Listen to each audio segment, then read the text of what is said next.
Salam Tilastapa. Apa kabar sahabat Tilastapa dimanapun kalian berada? Semoga selalu dalam keadaan sehat walafiat. Kembali lagi bersama kami dengan sajian kisah-kisah menarik. Sebelumnya kami ucapkan terima kasih untuk kalian atas pencapaian 1000 pertama subscriber Tilastapa. Buat kalian yang belum subscribe, cepat subscribe channel ini agar tak ketinggalan update menarik lainnya. Oke, tanpa menunggu lama lagi, langsung saja ini dia ceritanya.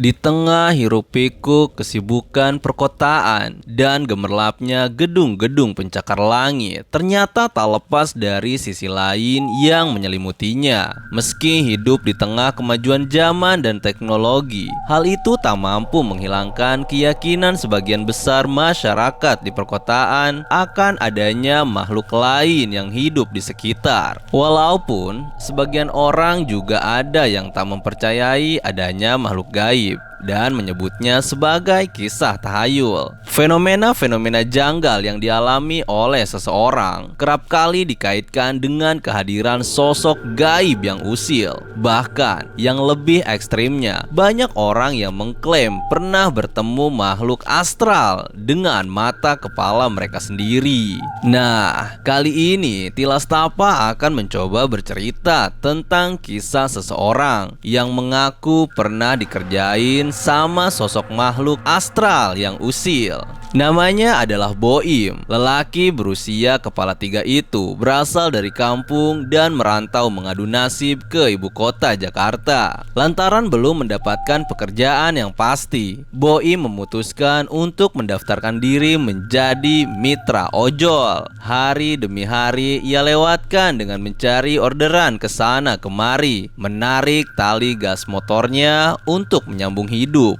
Berprofesi sebagai rider ojol, Boim bergabung di salah satu komunitas ojol di Jakarta. Tujuannya tak lain agar ia memiliki banyak teman dan bergaul dengan rider ojol lainnya. Suatu ketika, menjelang maghrib, Boim dan teman seperjuangannya tengah asik ngopi sambil menunggu orderan masuk. Saat itu, Boim memilih untuk keluar malam lantaran hujan yang tak kunjung reda sejak pagi. Di posko ojol itu, temannya yang diketahui bernama Joni bercerita tentang kecelakaan kereta yang baru saja terjadi hingga menelan korban tewas di salah satu stasiun di Jakarta. Gila Im, tadi pas gua lewat di palang rel kereta dekat stasiun, ada orang yang kelindes. Gua sampai gak nafsu makan, kata Joni. Ah yang bener lu, gimana tadinya sih sampai kelindes gitu? Tanya Boim penasaran. Kayaknya orang itu buru-buru Im. Waktu palangnya udah turun, si bapak itu malah ngotot nerabas palang lewat celah pinggir.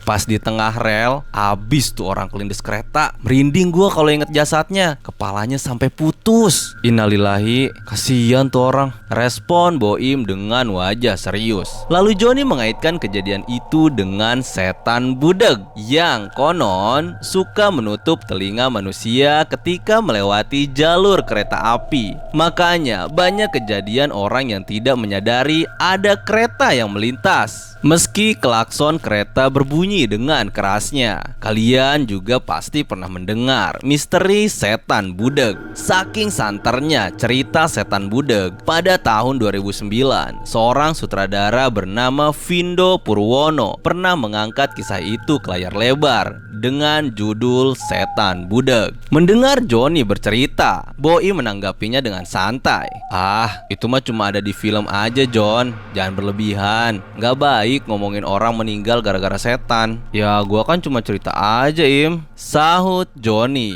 Sudah hampir 1 jam mereka ngobrol. Tak lama kemudian HP Boim berbunyi. Sebuah notif orderan paket masuk ke aplikasi Boim. Alhamdulillah masuk juga orderan paket John. Berapa tarifnya Im? Lumayan nih, 53.000 ke arah Tangerang. Wih, mujur banget loh. Jam segini dapat orderan kakap. Boim pun berangkat menjemput paket di salah satu toko online. Tiba di titik penjemputan, si penjual langsung menyerahkan paketnya. Boim tak banyak tanya tentang isi paketnya karena tugasnya hanya sekedar mengantar saja. Boim pun berangkat menembus jalanan ibu kota yang masih diguyur gerimis. Dalam perjalanan, diam-diam Boim teringat akan cerita Joni. Ia bertanya-tanya, apa makhluk astral itu memang ada? Tapi Boim enggan memikirkannya terlalu dalam karena harus konsentrasi mengendarai motornya. 1 jam kemudian, Boim tiba di titik pengantaran. Ia menepi untuk memastikan alamat di paket dengan gedung apartemen yang ada di hadapannya. Dari bentuk bangunan, kelihatannya apartemen tersebut masih dalam tahap finishing lantaran masih ada beberapa steger yang berdiri. Kemudian Boim mendekati sebuah pos security untuk menanyakan di mana lobi apartemennya. Namun tak ada satupun security yang berjaga. Boim mencoba menelpon penerima, tapi usaha Boim nihil karena penerima tak mengangkat teleponnya. Sempat bengong beberapa saat, tiba-tiba dari depan pintu masuk lobi ada seorang lelaki yang memanggilnya. Mas, mau kirim apa? Tanya lelaki itu yang melihat Boim berpakaian ojol. Lalu Boim menghampiri orang itu. Maaf pak, security-nya mana ya? Saya penjaga apartemen. Kenapa mas? Jawab orang itu. Sejenak Boim memperhatikan pakaiannya. Ia mengenakan celana pendek dan kaos putih dengan sobekan di lengannya. Boim sedikit meragukan orang itu karena pakaiannya tak menunjukkan ciri-ciri security. Ini pak, saya mau nganterin paket untuk kamar unit 13 di lobi A, kata Boim. Lelaki itu tiba-tiba tertawa. Loh, kenapa bapak ketawa? Nama penerimanya Laras ya? Iya betul pak, kok bapak tahu? Tuh, lihat paket-paket itu. Udah banyak yang ngirim paket atas nama Laras. Nggak ada yang namanya Laras di sini, kata lelaki itu sambil menunjuk ke tumpukan paket yang ukurannya sama persis dengan yang dibawa Boim. Udah bayar belum mas? Tanya lelaki itu. Udah pak, sudah taruh saja di tumpukan itu. Tak mau ambil pusing, Boim langsung meletakkan paket bawaannya dan memfotonya sebagai bukti pengiriman. Saat hendak memencet tombol selesai di aplikasinya, tiba-tiba penerima menelponnya. Balaras, paketnya saya taruh di depan lobi ya, ucap Boim. Tunggu dulu mas, saya mau kasih tip buat mas. Kemudian teleponnya ditutup begitu saja oleh si penerima. Mau tidak mau, Boim pun harus menunggu. Pak, penerimanya tadi telepon mau jemput paketnya. Saya ke depan dulu ya, mau beli kopi. Lelaki itu cuma senyum-senyum tanpa mengucapkan sepatah kata pun. Boim mulai merasakan kejanggalan, tapi ia segera menepis kecurigaannya, lalu berjalan ke depan untuk memesan segelas kopi dari sebuah warung. Seorang ibu memperhatikan Boim yang keluar dari gerbang apartemen. Bu, pesan kopi hitam. Si ibu langsung membuatkan pesanan Boim. Ini kopinya. Ada perlu apa mas masuk ke gedung itu? Tanya si ibu sambil meletakkan segelas kopi di hadapan Boim. Biasa bu, nganter paket. Pedagang kopi itu langsung memasang wajah kaget. Loh, memangnya di dalam ada orang? Tadi saya ketemu security-nya bu, tapi saya disuruh nunggu. Orangnya mau nerima paketnya langsung. Astagfirullah mas, memangnya mas nggak tahu kalau gedung itu masih kosong? Ibu itu melanjutkan, status perizinan apartemen itu masih gantung karena sengketa tanah kuburan yang dibabat. Mendengar ucapan pedagang kopi itu, Boim jadi merinding. Ditambah lagi, menurut isu yang beredar, masih ada beberapa jenazah yang tak sempat dipindahkan. Hal itulah yang membuat kesan angker begitu melekat pada gedung pencakar langit itu. Jika perkataan ibu itu memang benar, kalau gedung itu masih kosong, lalu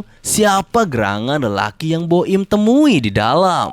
"Ah, ibu, jangan suka nakut-nakutin," kata Boim mencoba untuk tetap berpikir positif. "Ya, mau percaya atau enggak terserah masnya aja. Saya cuma ngasih tahu," sahut si ibu. Perasaan Boim semakin gelisah karena motor miliknya ia tinggal di dalam. Segelas kopi pesanannya pun segera ia habiskan dengan sekali tenggak. Setelah membayar kopinya, Boim kembali ke dalam untuk mengambil motornya. Niat hati ingin menitipkan paketnya pada lelaki di dalam. Sialnya, Boim justru tak melihat lelaki itu. Entah kemana perginya. Beberapa saat kemudian, lelaki itu muncul dari belakang Boim sambil menepuk bahunya. "Astagfirullah pak, ngagetin aja. Gimana? Masih mau nunggu?" tanya lelaki itu. "Enggak pak, udah terlalu malam.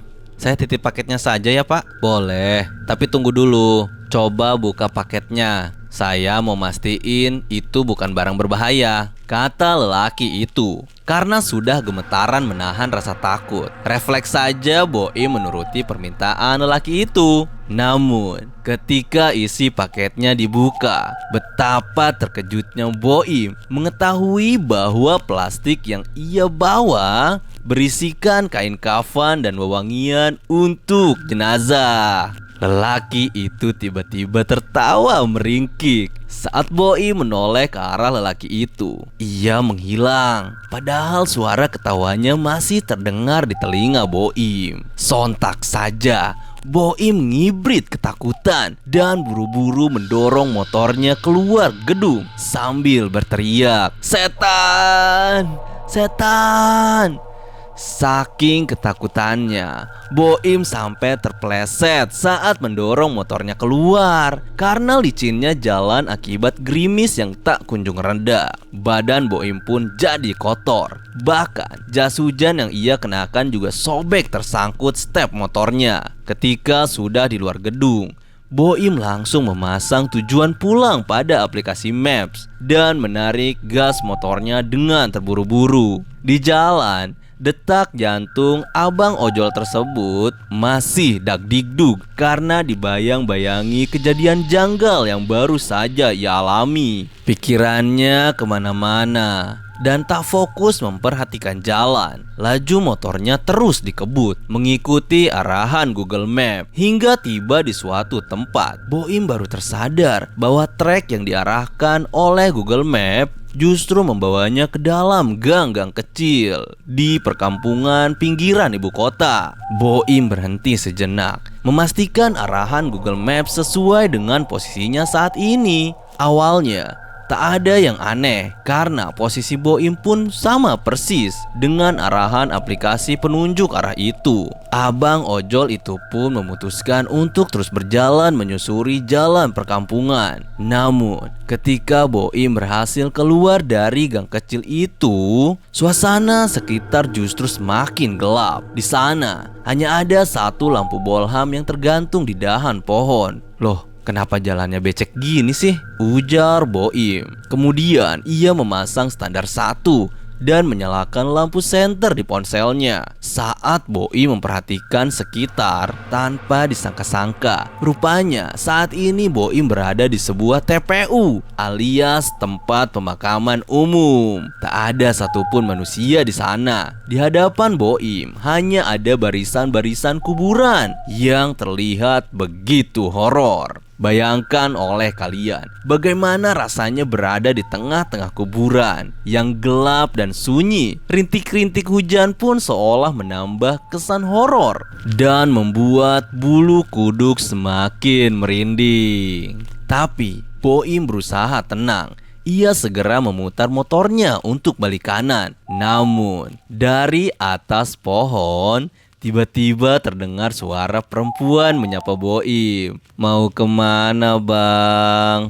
Mendengar suara itu, Boim langsung lari terbirit-birit meninggalkan motornya. Sialnya, kaki Boim justru tersangkut tanaman liar hingga membuat Boim terjatuh. Ojol itu pun pingsan. Keesokan harinya, Boim ditemukan oleh warga setempat dan dibawa ke rumah RT. Syukurnya, Boim tak mengalami luka serius. Hanya saja, kejadian yang dia alami semalam menimbulkan trauma mendalam dan sulit dilupakan. Demikian kisah abang ojol yang ngaku pernah dikerjain makhluk astral. By the way, cerita ini bersumber dari 2 orang abang ojol yang pernah saya temui dan dirangkum dalam satu cerita. Percaya atau enggak, begitulah pengalaman ojol yang berbagi cerita dengan saya. Bagaimana pendapat kalian? Apa kalian juga punya pengalaman dikerjain setan? Silahkan berbagi cerita di kolom komentar. Terima kasih sudah menonton video ini. Tetap jaga kesehatan dan jangan lupa berdoa. See you next time. Salam Tilas Tapa.